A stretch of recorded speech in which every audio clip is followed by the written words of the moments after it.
Hello guys, Radhe Radhe. कैसे हो आप सभी लोग? स्वागत है आप सभी का मेरे ब्लॉग में। आई होप आप लोग सब स्वस्थ होंगे, मस्त होंगे। और गाइस, तो आप सभी को हमारे पूरे परिवार की तरफ से, आपके पूरे परिवार को होली की बहुत बहुत बहुत सारी शुभकामनाएं।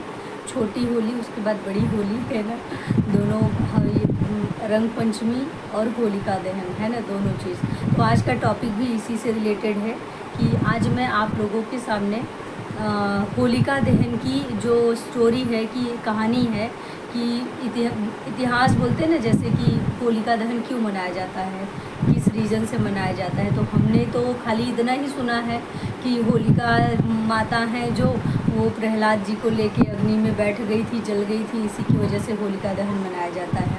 लेकिन इसकी शुरुआत कैसे हुई, कौन थी होलिका और किस वजह से वो ऐसा करने को सोची हैं, तो ये भी जानना ज़रूरी है। सो गाइस, ये होलिका जो माता हैं, उनको अग्निदेव से तपस्या करके ये सिद्धि उन्होंने शक्ति प्राप्त करी थी कि उन्हें कभी भी अग्नि से कोई हानि नहीं होएगी। लेकिन आपको तो पता ही है कि बुराई पे अच्छाई की जीत होती है। और अगर किसी भी शक्ति का उपयोग आप गलत चीज़ों में कर रहे हो तो उसकी क्षति तो आप, तो उन्होंने उसी का गलत इस्तेमाल किया था प्रहलाद जी को, जो उनके भतीजे थे, हिरण्यकश्यप के पुत्र प्रहलाद जी। हिरण्यकश्यप का जन्म कैसे हुआ? पहला जन्म उनका है ये।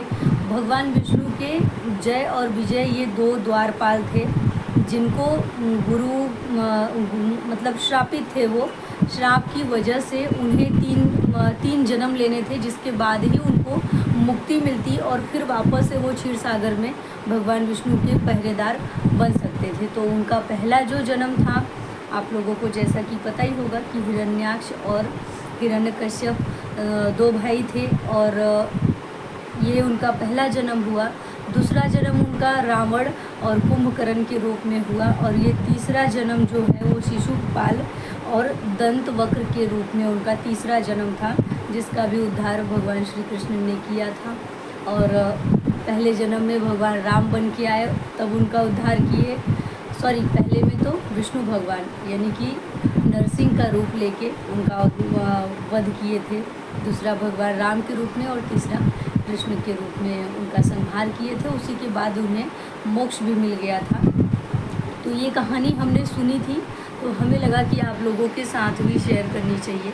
कितनी सच है, क्या है, अगर आप लोगों को इससे ज़्यादा कुछ पता है तो हमें ज़रूर बताएं, क्योंकि ज्ञान चाहे कितना भी ले लीजिए वो कम होता है। तो हमें ये छोटी सी ज्ञान की मिली थी, और हमें ऐसा लगा कि आप लोगों के साथ में शेयर करना चाहिए, क्योंकि होलिका दहन है तो इसके बारे में हमें थोड़ी तो जानकारी होनी चाहिए ना, कि किस लिए मनाया जाता है और क्यों मनाया जाता है। तो हिरण्यकश्यप, जैसा कि प्रहलाद के पिता, वो चाहते थे, वो विष्णु के भक्त थे, विष्णु भगवान के, और उन्हें ये चीज़ मंजूर नहीं था। उन्हें था कि परमपिता परमेश्वर जो हूँ, तीनों लोगों के स्वामी मैं हूँ, मेरा बेटा मुझे ही भगवान समझे। लेकिन प्रहलाद जी के मन में खाली विष्णु भगवान थे, और वही ना रहे उनके मन में भगवान विष्णु के प्रति। यही मिटाने के लिए उन्होंने उनको मारने की बहुत बहुत सारी प्रक्रियाएं अपनाएं, कि पहाड़ियों से कूदा देना, जानवरों से जंगल में छोड़ना। लास्ट में कुछ नहीं मिला तो फिर उन्होंने अपनी बहन की मदद ली, होलिका जिनका नाम था, वो भी मिट गई। तो बस इसी के साथ यही एक सुविचार कह लीजिए, या जो भी कह लीजिए, आप लोगों के साथ में मुझे शेयर करना था।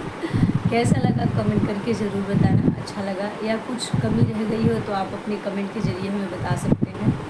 तो चलिए, मिलती हूँ आप सबसे अगले और किसी भी इस तरह के टॉपिक में। अगर आप कुछ पूछना चाहते हैं तो कमेंट में पूछ सकते हैं। मैं कोशिश करूँगी कि आपके सवालों के जवाब दे सकूँ। तब तक के लिए बाय बाय, थैंक यू। ख्याल रखें, होली में अपने परिवार का बहुत ही अच्छी तरीके से ध्यान रखिएगा, क्योंकि बच्चे बड़ों में बहुत ज़्यादा भगदड़ के चक्कर में बच्चों को कोई नुकसान न पहुँचे, इसलिए अपना और अपने परिवार का सबका ख्याल रखें। आप सभी को होली की बहुत सारी शुभकामनाएं।